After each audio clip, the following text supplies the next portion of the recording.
Amados hermanos, primero que todo quiero darle gracias a todos ustedes por estar el día de hoy aquí, por darme la oportunidad, también al hermano Antonio, pero sobre todo a Dios por darme un día más de vida y estar hoy aquí celebrando, entre comillas, un cumpleaños. Para empezar, quiero compartirles una foto. La primera, por favor. Bueno, aquí vemos un niño, 11 años, sufre un accidente de tránsito y yo quiero que por un momento, hermanos, meditemos qué puede estar pasando por la mente de ese niño, por la mente de sus papás, su familia, sus vecinos.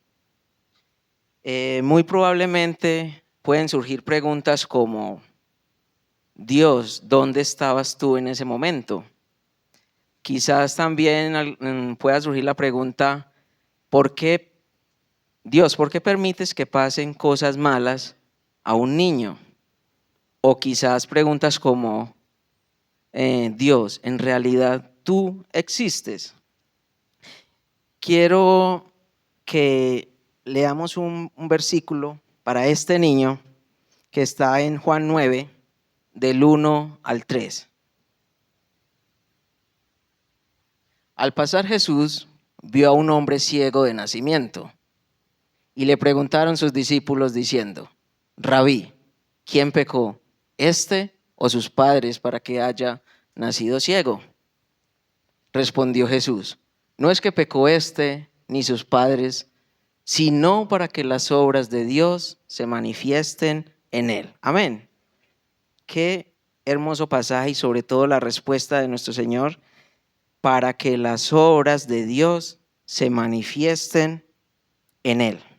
Podemos ver que el Señor desde la antigüedad nos está diciendo que cada prueba, cada dificultad tiene un propósito: formar nuestro carácter, recordarnos nuestra dependencia de Dios, purificarnos de lo que estorba, prepararnos para consolar a otros y también dar testimonio al mundo. Quiero que leamos otro versículo para continuar desarrollando el tema, que está en Lucas 17, del 11 al 18. Yendo Jesús a Jerusalén, pasaba entre Samaria y Galilea. Al entrar en una aldea, le salieron al encuentro 10 hombres leprosos, los cuales se pararon de lejos y alzaron la voz diciendo, Jesús, Maestro, ten misericordia de nosotros. Cuando él los vio, les dijo, id, mostraos a los sacerdotes, y aconteció que mientras iban, fueron limpiados. Entonces uno de ellos, viendo que había sido sanado, volvió glorificando a Dios a gran voz. Y se postró rostro en tierra a sus pies, dándole gracias, y este era samaritano. Respondiendo Jesús dijo, ¿no son 10 los que fueron limpiados? ¿Y los 9 dónde están?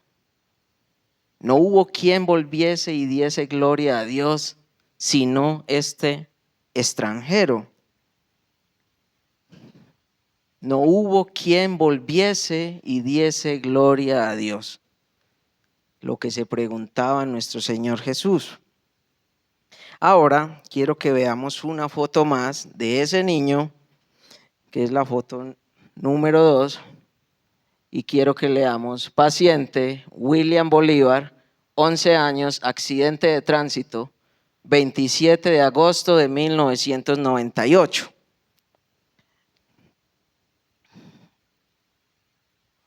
Hoy, 27 de agosto, justo 27 años después, yo no estoy aquí para contar una historia triste ni entretenida, sino para dar la gloria a Dios.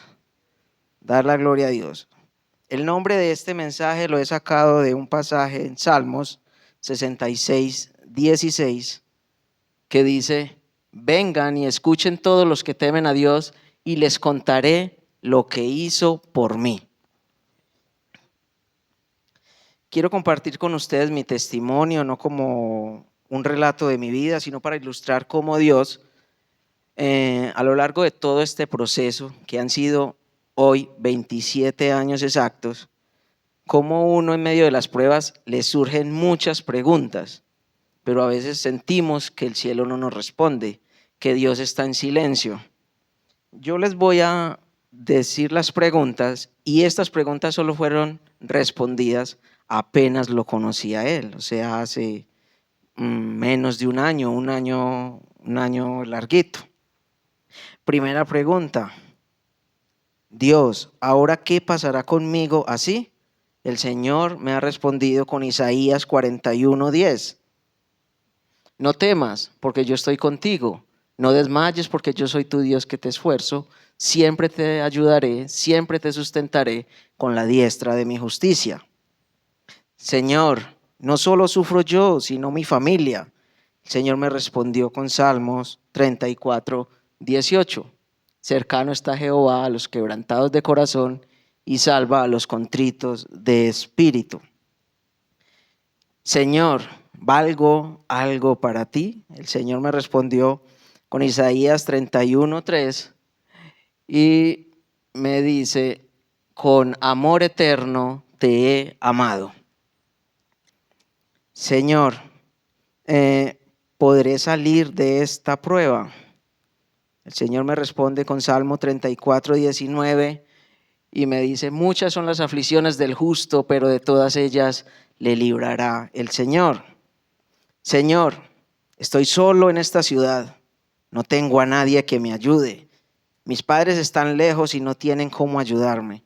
Y el Señor me responde con Salmo 27:10 y me dice: aunque mi padre y mi madre me dejaran, con todo Jehová me recogerá. Señor, tengo hambre, no he comido, comeré mañana. Y el Señor me responde con Mateo 6:31 y 32. 31 y 32 y me dice: no os afanéis pues diciendo qué comeremos o qué beberemos o qué vestiremos, porque los gentiles buscan todas estas cosas, pero vuestro Padre Celestial sabe que tenéis necesidad de todas estas cosas. Señor, ¿fuiste tú quien envió a estas personas cuando más lo necesitaba? Señor me responde con Filipenses 4:19 y me dice: mi Dios pues suplirá todo lo que os falta conforme a sus riquezas en gloria en Cristo Jesús. Dios, me siento solo y no te veo a mi lado.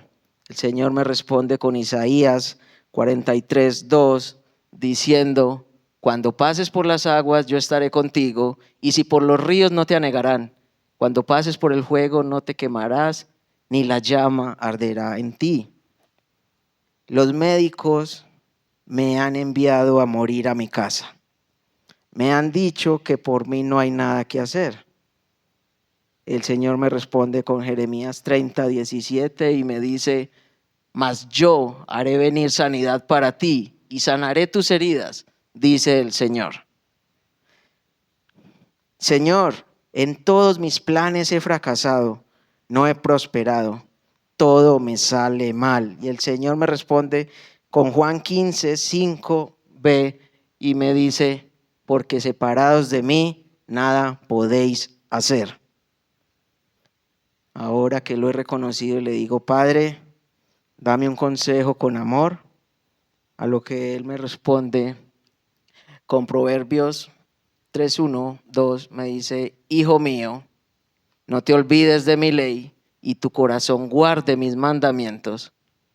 El 2, porque largura de días y años de vida y paz te aumentarán. Estas preguntas fueron reales, fueron preguntas que yo en su momento se las hice a Dios, pero nunca obtuve respuesta hasta que pude conocerlo. Hoy puedo decirles, hermanos, que Dios no dejó ninguna de estas preguntas sin su respuesta. Él me mostró que aún en la soledad, el hambre, la enfermedad y el fracaso, su palabra es viva, eficaz. Y lo que un día me pareció abandono, en realidad fue un proceso para mostrarme que Cristo es suficiente. Ahora yo les pregunto a ustedes, hermanos, si alguna vez han tenido alguna prueba ¿O puede haber alguien aquí que no haya pasado por ninguna dificultad o alguna prueba? Es importante recordar que nuestra vida cristiana debe tener su proceso de formación. Podemos hacer el comparativo entre Saúl y David. Saúl tuvo pruebas, pero él no quiso someterse a ellas. Saúl huyó de las pruebas y eso lo llevó a no ser procesado ni moldeado en el carácter.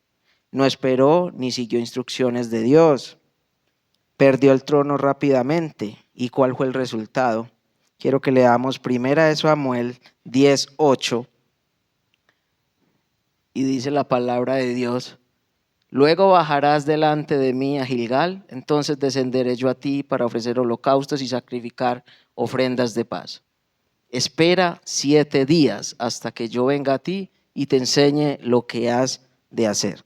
Luego leamos el capítulo 13, el versículo 8 y 9.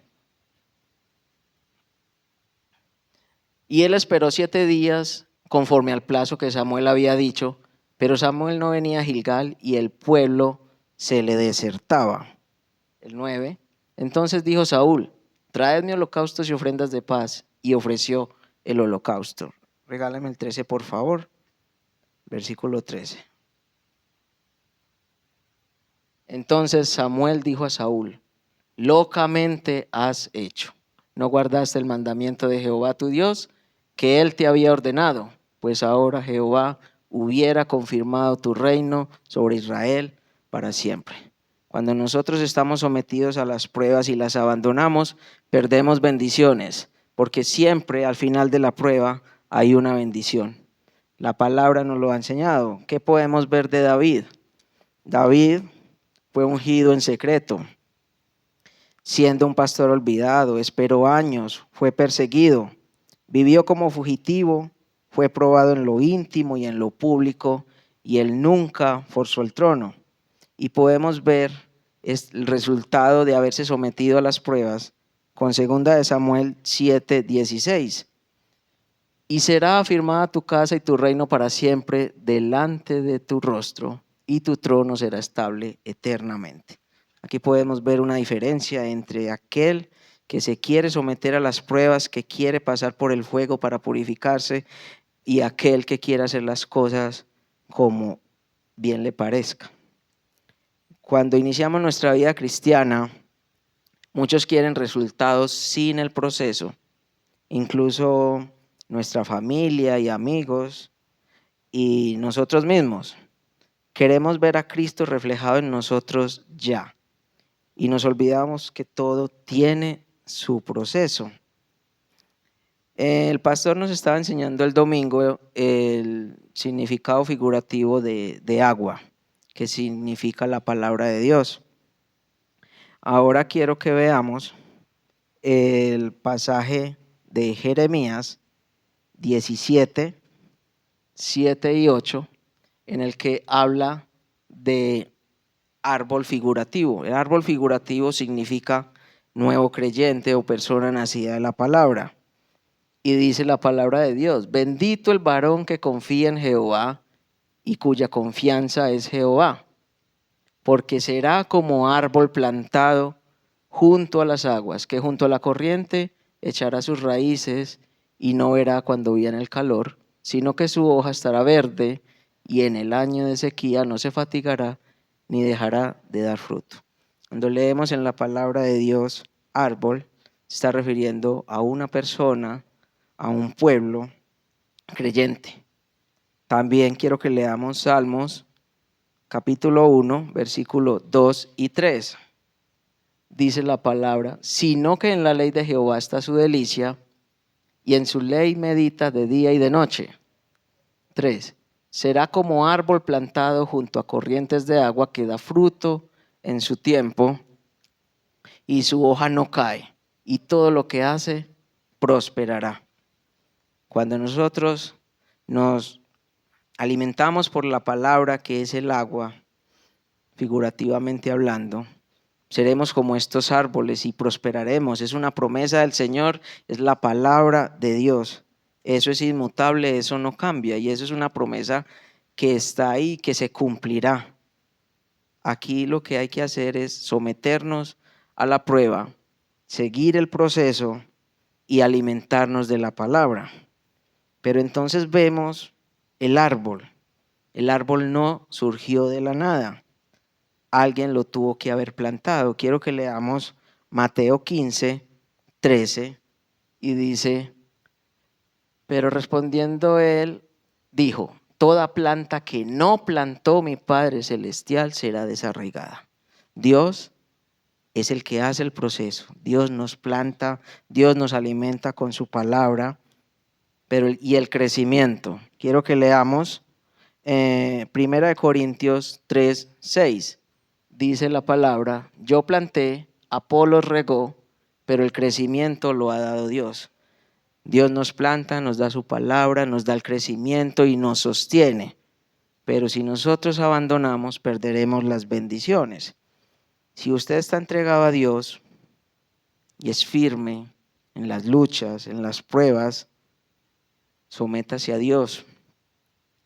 Algunos tenemos luchas internas. Para algunos quizás es más fácil dejar algunas cosas atrás que para otros. Quizás mi lucha no es la misma que la de mi hermano, pero debemos someternos y esperar en el proceso, porque eso no ocurre de la noche a la mañana. Si usted empezó, debe confiar en el crecimiento que da Dios, como nos lo dice la palabra. ¿Qué nos dice Filipenses 1:6?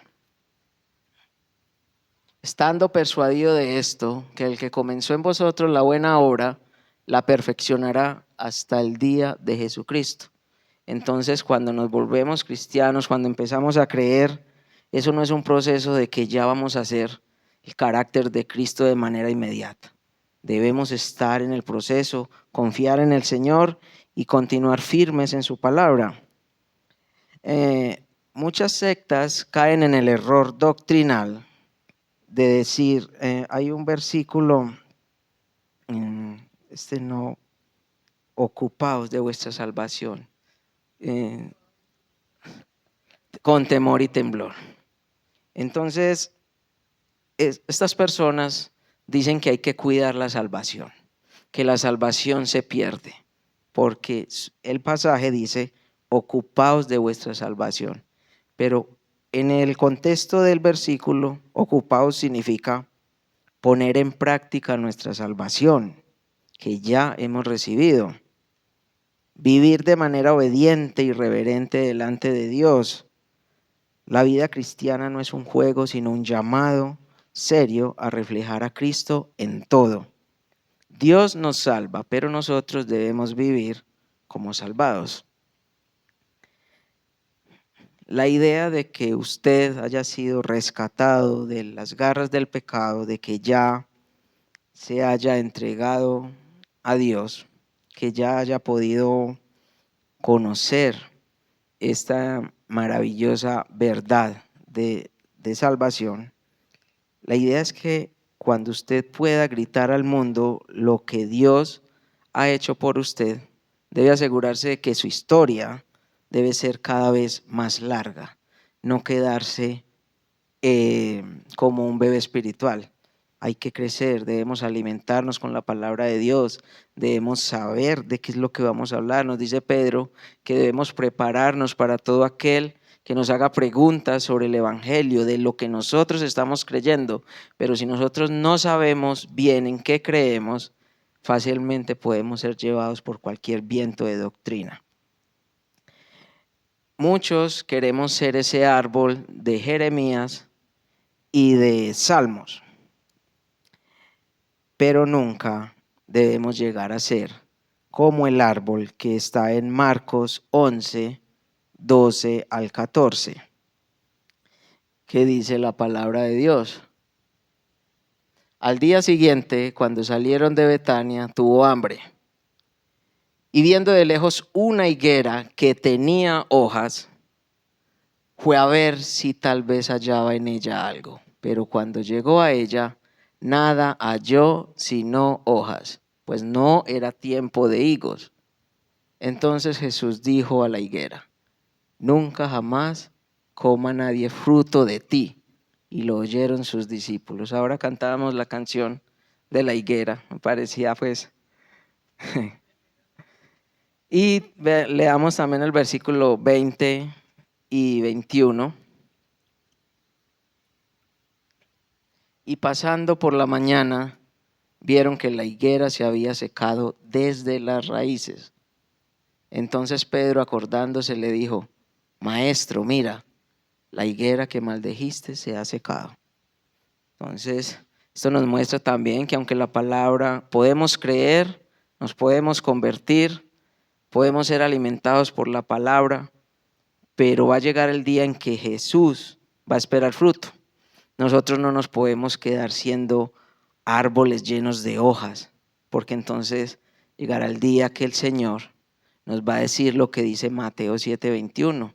Nunca los conocí, nunca fueron míos, nunca me obedecieron. Él dice: mis ovejas oyen mi voz y me siguen, y yo las conozco y ellas me conocen.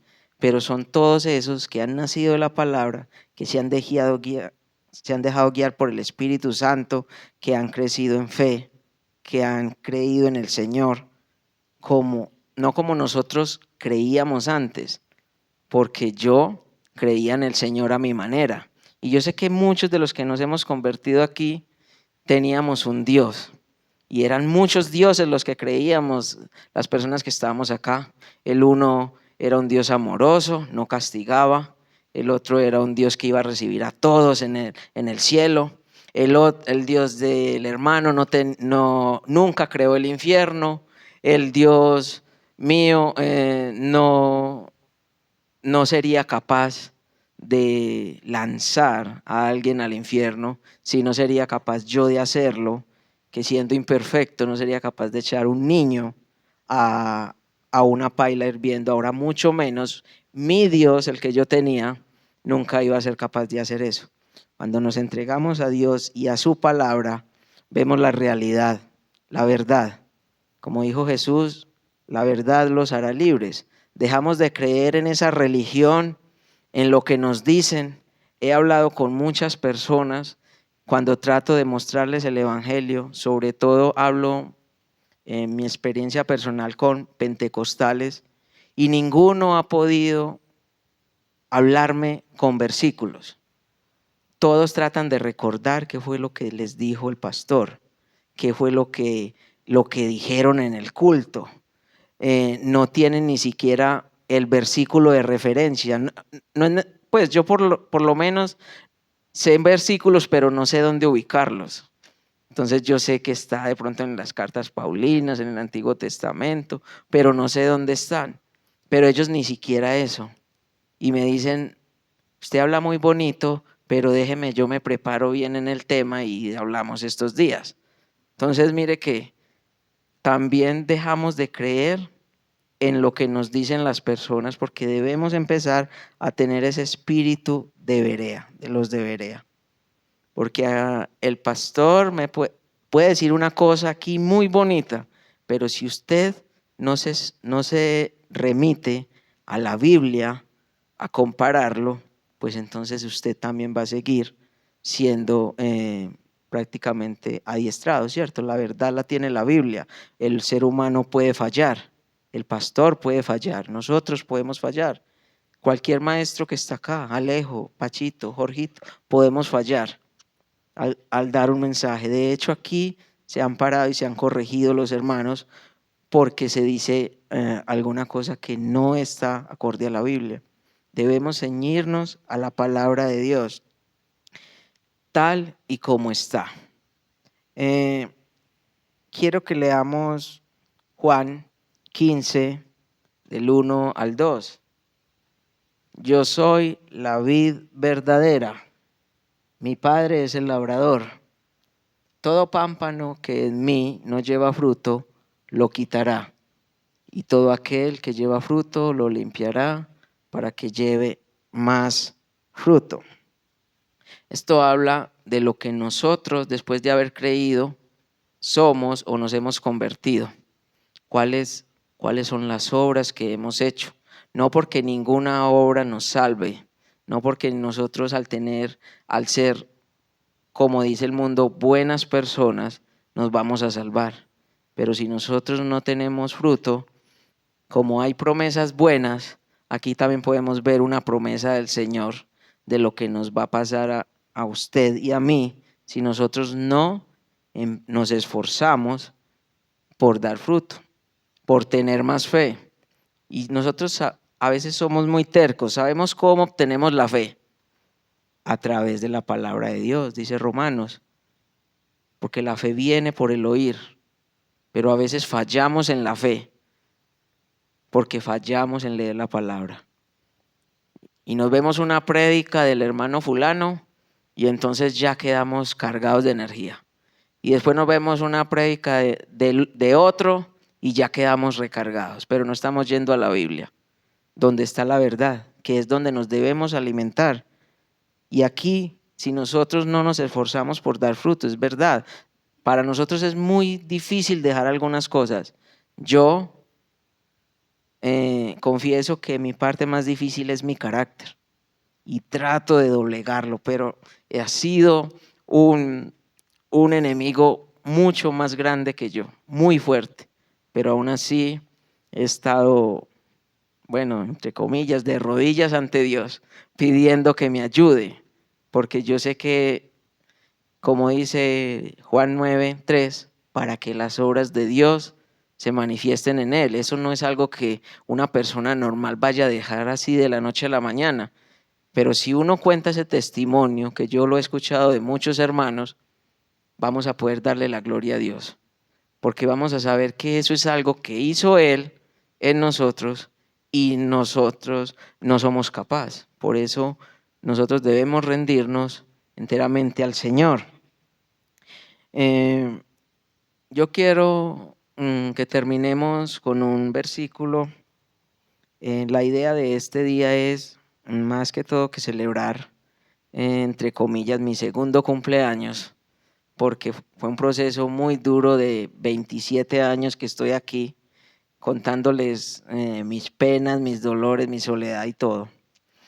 La idea de hoy, y que le pedí la oportunidad al hermano Antonio, que me tuvo la confianza. Muchas gracias, hermano, de verdad, porque bueno, podría pensar qué barbaridad va a decir William ahí.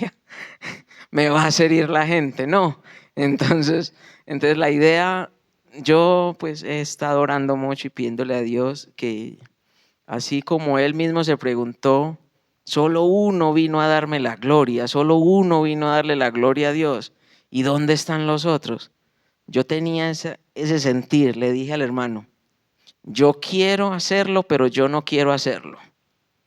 Mi carne dice que no, que a mí me da pena, yo descubro el Parkinson, el micrófono tiembla, entonces, pero interiormente yo quiero darle la gloria a Dios. Entonces quiero que para terminar leamos Primera de Timoteo 12, Primera de Timoteo 1, del 12 al 17.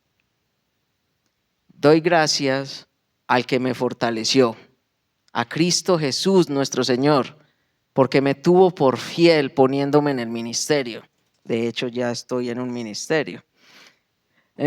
Habiendo yo sido antes blasfemo, perseguidor e injuriador, mas fui recibido a misericordia, porque lo hice por ignorancia en incredulidad. Pero la gracia de nuestro Señor fue más abundante con la fe y el amor que es en Cristo Jesús. 15. Palabra fiel y digna de ser recibida por todos, que Cristo Jesús vino al mundo para salvar a los pecadores, de los cuales yo soy el primero. 16 y 17. Pero por esto fui recibido a misericordia, para que Jesucristo mostrase en mí, el primero, toda su clemencia, para ejemplo de los que habrían de creer en él para vida eterna.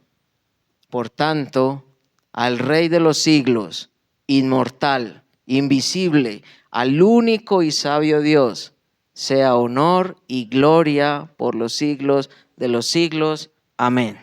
Vamos a orar, hermanos, a darle gracias a Dios.